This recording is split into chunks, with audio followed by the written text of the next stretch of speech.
हाय, मी वैष्णवी. त्याला तर मग चांगली कर सुरुवातीपासून केलं पटत. आणि आज विषय असा आहे की आम्ही रिकाम चोटाव. कारण म्हणजे मी पुढे सांगणार आहे तुम्हाला. म्हणजे चहा प्यायला चाललो आणि एवढं सजून नटून चाललोय आणि चहा प्यायचं तिथे कॅन्सल झालं आणि तिथं काय केलं, चल नाश्ता करूया. मग तिने मागितली इडली, मी मागितलं उडीदवडं आणि ते तिसरीचं मागवलं पोहे. चहा पिऊन संपवून जरा शक्ती प्रदर्शन करू म्हणलं. हॉस्टेलमध्ये गव्हर्नमेंटनं मस्तपैकी आपल्याला जिम उपलब्ध करून दिले, कत्र उपयोग करूया त्याचा. 7.5 किलोचा डंबल होता आणि माहीत आहे इंजुरी होऊ शकते, चुकीचं उचललो पण ठीक आहे उचललो.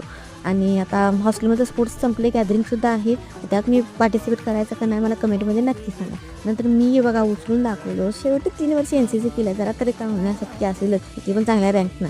बस त्यानंतर मी जरा चुकीच्या पद्धतीने केलो, पुढच्या वेळेपासून मी ध्यान दिलं. तुम्ही सांगणार नाही, मी विचार केला मीच सांगतो. त्यानंतर तिथल्या काकूंनी आम्हाला जेवण दिलं.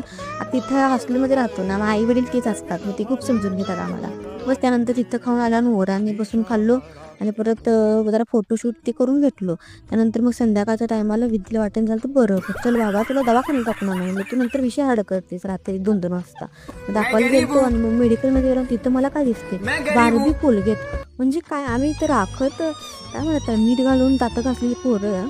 ठीक आहे, ते पण ते माउथ फ्रेशचं चाललं असतं. हे काय त्यांचं बार्बी कोलगेट.